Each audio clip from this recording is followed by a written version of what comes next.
Welcome back to it. It's Maths Masterclass with Leo. Today we are doing a continuation video of integration using trigonometric and hyperbolic substitution.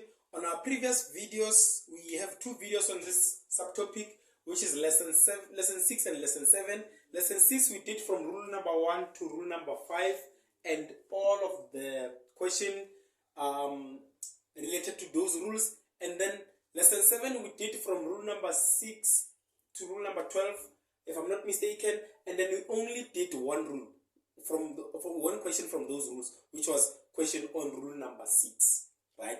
So now we are doing a question on rule number 7, and then you're gonna continue with all those rules that we have. Now, for this one, I have this.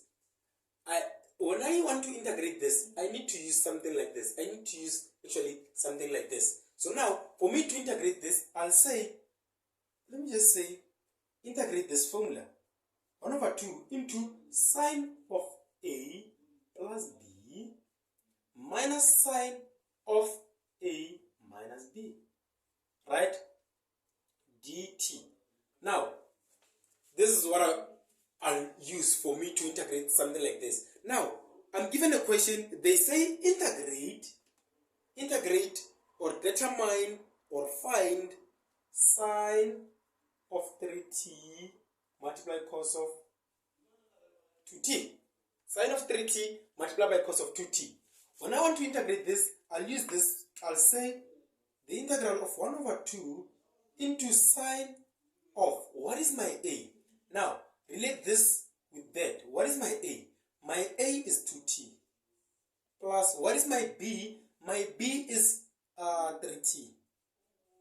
Minus sine of, what is my a? 2t. Minus, what is my b? 3t. Right?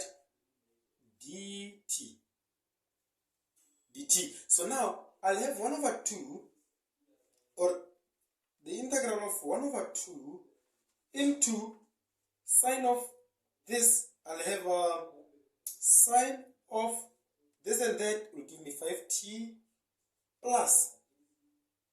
Okay, let me not say plus now. Let me just say sine of into negative t, right? And then this will give me the integral of 1 over 2 into sine of 5t minus, and minus will give me plus sine of t, right?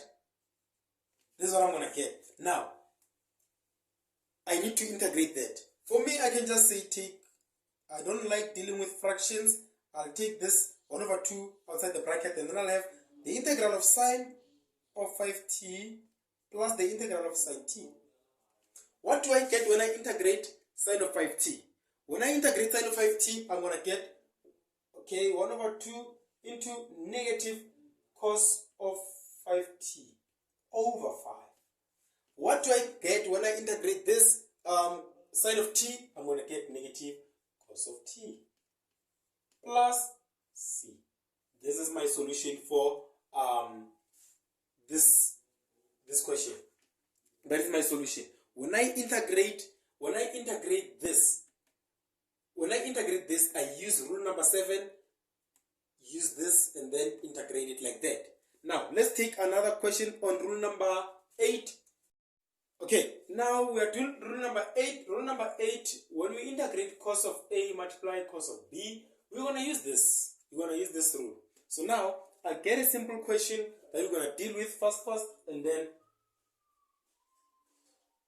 see how do we apply it. So now,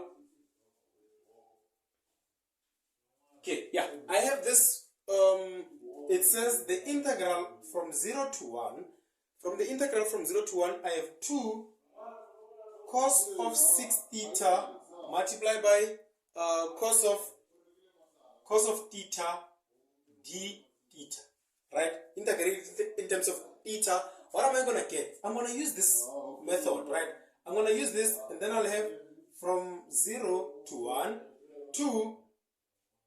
Okay, before, what I'll do, because I want to make this simple for myself, let me just take these two outside the bracket and have 1 over 2 into cos of A, it is 6.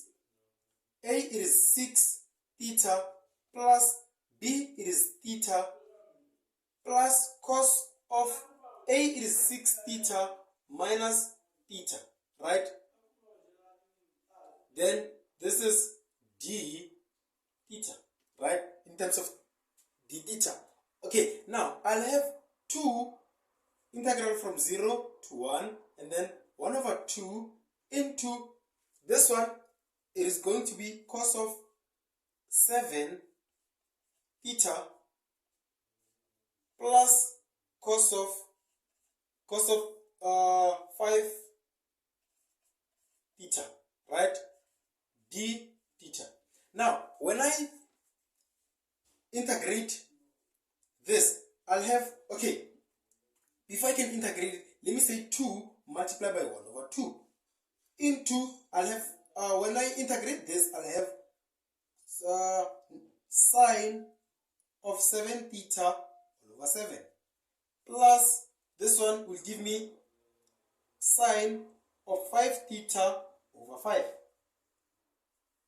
from 0 to 1, right? From 0 to 1. Now, this one and this one will cancel. I need to deal with this. I'll have sine of 7 into 1 all over 7 plus sine of 5 into 1 all over 5 minus into sine of 7 into 0 over 7 plus sine of 5 into 0 over 5. This is what I'm going to have. Now, then what I'll have is, for this one is out because sine of 0 is 0. Now, I'll have, my solution will be sine of 7 over 7 plus sine of 5 over 5. This is my solution, right? For rule number 8, this is the method that I'll approach it, and then this is the solution that I get. Let's get to the next rule. Rule number, sorry for saying rule number 7. This is rule number 8. Let's go to rule number 9. Then I think it will be enough for the day.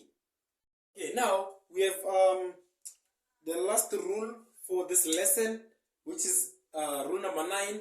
This is, for me to integrate this, I need to use this. For me to integrate this, I need to use this. So now, let me just apply this on the question. Let me apply that on the question. Let me say I'm given 3 integral of sine of 5x multiply sine of 3x. Sine of 3x dx, right? So now, they say I need to integrate this. For me to integrate this, I'll have 3, the integral of negative 1 over 2 into cos of what is my a? A is 5x. Plus, what is my b? My b is 3x, right? Minus cos of a, it is 5x. B, it is 3x, right? This is what I'm going to have. dx. Now, I'll have 3 multiplied by negative 1 over 2 into, the integral of cos of, what is this? Cos of 8x minus this one, cos of, what is this one? This one will be cos of 2x, right? So now, when I have this, I need to integrate this. I'll have negative 3 over 2, integral of this. What is the integral of this? It is going to give me cos of 8x over 8 minus cos, why am I saying cos? Sorry about that. When I integrate cos, I need to have sine. Sorry about that. Sine of 8x and then sine of 2x over 2. Sorry about that. There. This is my solution. This is the solution that I get. Hope you enjoyed my classes. Because this one it does not have conditions, don't forget to add there plus c. Because we don't have conditions or we don't have limits. So this is the end of today's lesson. Thank you for subscribing. Thank you for sharing content with your friends. And Have a lovely day.